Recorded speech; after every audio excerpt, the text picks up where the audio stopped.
Question number 28 CBSE का, ठीक है ना। सीबीएसई 24 का एक क्वेश्चन है, ठीक है। तो स्टार्ट करते हैं इसको करना। तो लिखते हैं आंसर, ठीक है ना, आंसर। तो देखिए इसमें क्या बोला जा रहा है, तो देखिए इसमें बोला है क्या, state any two properties of nucleus. तो बहुत सारी प्रॉपर्टीज़ हैं, सबसे बेसिक से स्टार्ट करते हैं। तो मान लेते हैं मेरे पास एक न्यूक्लियस है। तो न्यूक्लियस में आपको पता ही क्या होते हैं, प्रोटॉन होते हैं एंड होते हैं न्यूट्रॉन। प्रोटॉन जो होते हैं पॉजिटिव चार्ज होते हैं और न्यूट्रॉन के ऊपर कोई चार्ज होता नहीं। इसका मतलब एक प्रॉपर्टी तो आप ये लिख सकते हो कि न्यूक्लियस इज पॉजिटिवली चार्ज्ड, ठीक है ना। एक हो गई प्रॉपर्टी। दूसरी अगर मैं प्रॉपर्टी की बात करूं तो नेक्स्ट प्रॉपर्टी आप लिख सकते हो कि इसमें क्या है, न्यूट्रॉन प्लस प्रोटॉन, दो है इसमें। तीसरी प्रॉपर्टी की अगर मैं बात करूं, अच्छा दो ही लिखनी है बट हम और जान लेते हैं, ठीक है ना। और क्या होता है कि जो इसकी डेंसिटी होती है, density is same for all. देखिए इसमें खुद ही लिखा हुआ है ना, तो इसको भी लिख सकते हैं सेम फॉर ऑल न्यूक्लियस। पूरी सेम नहीं होती, नियरली सेम होती है, ठीक है। ओके, और भी हम कुछ लिख सकते हैं। तो कुछ और प्रॉपर्टी की अगर मैं बात करूँ, हाँ, तो जो वॉल्यूम होता है ना न्यूक्लियस का, वॉल्यूम ऑफ न्यूक्लियस जो होता है वो directly proportional to its mass number होता है, ठीक है ना। जिसको आप और सॉल्व करोगे तो जो रेडियस आती है वो directly proportional to mass number की पावर इतना करके होती है, ठीक है ना। ए की पावर 1/3 की उसमें होती है। तो आपको तो बस दो ही लिखना है, तो कोई से भी दो आप लिख सकते हैं, ठीक है।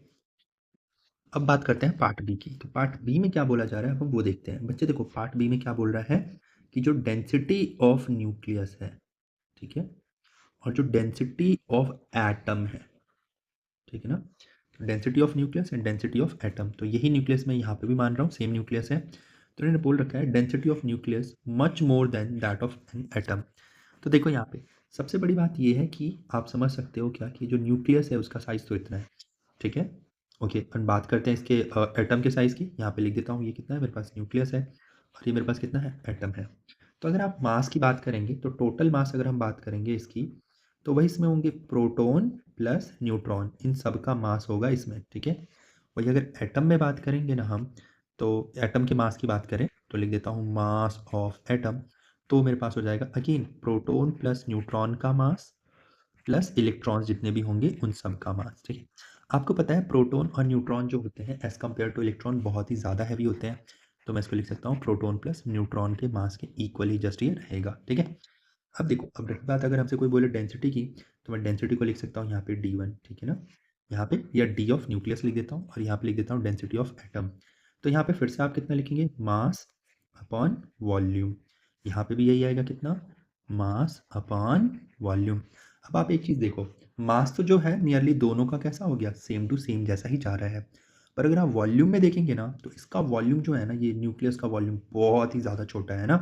तो मैं लिख सकता हूँ प्रोटॉन प्लस न्यूट्रॉन का मास और यहाँ पे वॉल्यूम ऑफ न्यूक्लियस जाएगा, ठीक है ना। वही अगर मैं बात करता हूँ डेंसिटी ऑफ एटम की, so that is proton plus neutron का मास और यहाँ पे वॉल्यूम किसका जाएगा मेरे पास, वो जाएगा एटम का। तो जो एटम का जो अगर आप वॉल्यूम की बात करोगे तो उसमें इलेक्ट्रॉन्स की सारी ऑर्बिट वगैरह सब कुछ इंक्लूड की जाएगी, ठीक है ना। तो आपको मैं ऐसे बोल सकता हूँ कि जो वॉल्यूम होता है ना ऑफ एटम, वो ना बहुत ज़्यादा होता है as compared to volume of nucleus, ठीक है ना।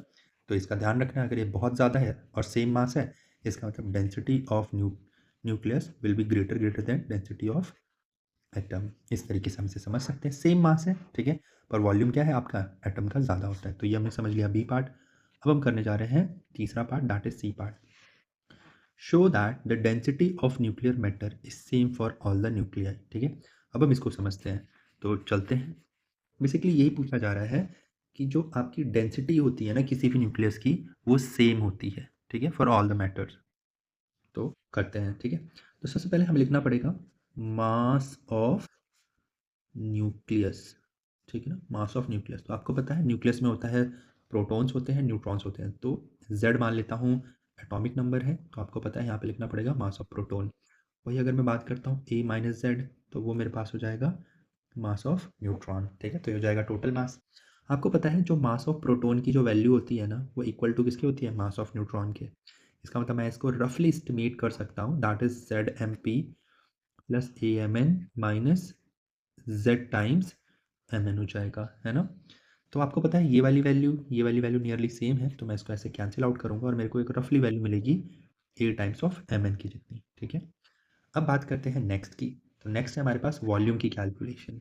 तो वॉल्यूम तो आपको पता है, वॉल्यूम में मान लेता हूँ v है, एंड आपको पता है मैं इसको ऐसे भी लिख सकता हूँ 4/3 पाई आर क्यूब भी लिख सकता हूँ।